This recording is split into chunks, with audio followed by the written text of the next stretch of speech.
So, dito ko sa isang mall na malapit sa amin, sa bahay. So, dito ako mag-withdraw sa bangko na ito, sa ATM na ito.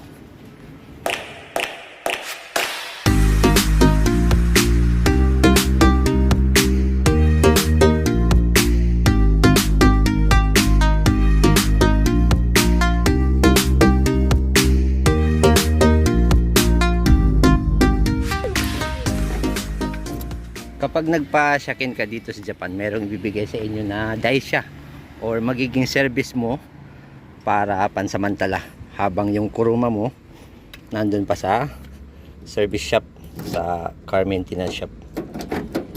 Kaya ito yung gamit na kuruma ko ngayon. So Daihatsu ang gamit ko ngayon. Ito yung binigay nila na daisha.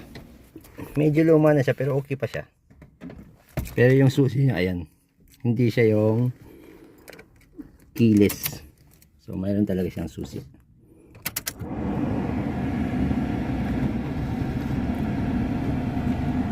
Ayan, medyo mainit ngayon, summer kasi. Mainit na mainit. So dahil may bayad yung shaken, yung regular inspection dito sa Japan ng mga sasakyan. So mag-withdraw muna ako kasi walang pera, wala akong dalang pera. So mag-withdraw muna ako sa bangko na pambayad. Kailangan ko mag-withdraw ng 120,000 yen or 12 lapad. So dito ko sa isang mall na malapit sa amin, sa bahay. So dito ako mag-withdraw sa bangko na ito, sa ATM na ito. So doon sa quotation ng check-in ko ay nasa ano lang, 8 lapad mahigit. Pero mayroon kasing pinalitan na parts. So naging 11 lapad yung lampas 11 lapad yung naging final na presyo na babayaran ko. Kaya nag-withdraw ko ng 12 lapad. Okay guys, so nakuha ko na itong sasakyan namin. So nagpasyakin ako. So ito na yung binayaran ko. Yan, 115,000 or 11 lapad at 5,000. So 11 lapad mahigit yung binayaran ko sa regular inspection nitong sasakyan. So every 2 years naman yon. So kaya medyo okay lang naman, pero mahal talaga yung shaken dito sa Japan. So kaya every 2 years kailangan mong mag-prepare ng ganong halaga, 12 lapad. Pero yung Mitsumori niya o yung quotation niya, ano lang, nasa 8 lapad lang, 8 lapad mahigit or 80,000 lang. Kaso mayroong mga parts na pinalitan. Then yung battery kasi medyo ano na, luma na rin. So pinapalitan ko na kasi yung parang rating nung ano ng battery kanina ay imbis na ano from 100 to 0 to 100 na rating, nasa 10 na lang siya. So kumbaga masyado na mababa. So sabi ko palitan na lang yung baterya. And then pati yung air filter pinalitan na rin kasi masyado nang ano, madumi na at parang hindi na maganda sa makina. So pinalitan rin yung air filter. Tapos meron pang ibang parts na pinalitan na konti lang naman. Okay, so yun yung halaga ng shaken dito sa Japan. Yung isa namin sasakyan, yung medyo mas malaki, nasa 15 lapad yun, pataas. Ito namang nasasakyan nito, nasa ano lang to, mga 8 lapad pataas ang shaken nito kasi maliit lang siya. 5-seater. Yung isa kasi, ilang seater ba yun? 8 or 8-seater yata yung isa. Yung Nissan Serena 8-seater yun. Mas malaki. So, 15 lapad every 2 years ang binabayaran namin para sa shaken or regular maintenance ng sasakyan every 2 years. So, kaya ngayon, medyo napagasto na naman kami. So, maraming gastusin sa Japan talaga. So, Shogunai. So, kailangan magtrabaho para yung mga gastusin sa Japan ay masuportahan natin. Lalo na't mayroon tayong 2 anak. Mayroon kaming 2 anak dito sa Japan. Elementary tsaka high school. So, maraming gastusin. So, kailangan maggambaro sa trabaho.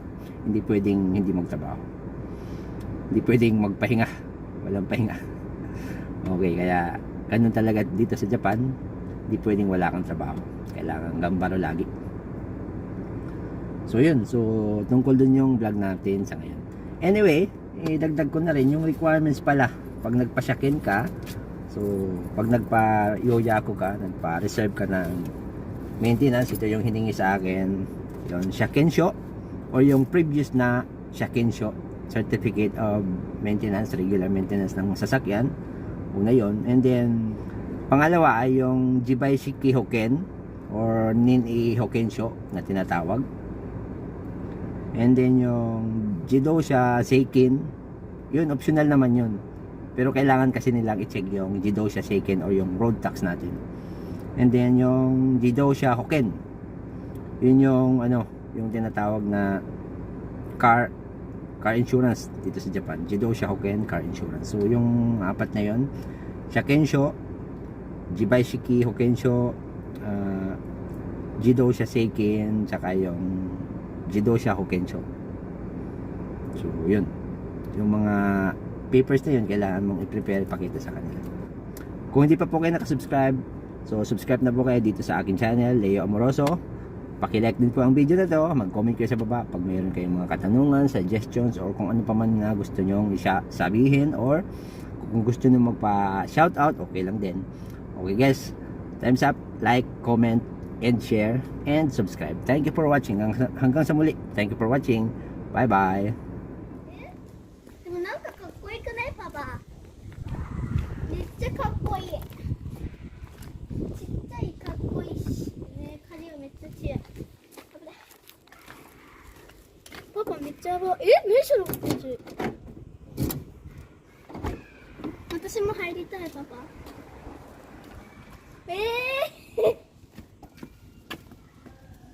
なんかこの匂い好きパパ。めっちゃ汗かいた。パパめっちゃ汗かいた。That's it. あっちめっちゃやばこの車好きパパこの車めっちゃ好き匂いがさなんかなんかすごいパパ Ah, もう4時になった mali din. なんかさ4時に行くって言ったじゃん Yun din at taray ko. Ato 30 pun. Bye-bye. So, ito yung gamit ko na kuruma ngayon. So, ano to? Tawag dito, Daisha. Kapag nagpa-shakin ka, ay bibigyan ka ng Daisha na pwede mong sakyan pa uwi pag nag-request ka ng ganitong sasakyan na Daisha na pwede mong gawing service pa uwi habang yung sarili mong sasakyan ay nandun pa sa kanila at pinagsasyakin nila or pinag-i-inspection.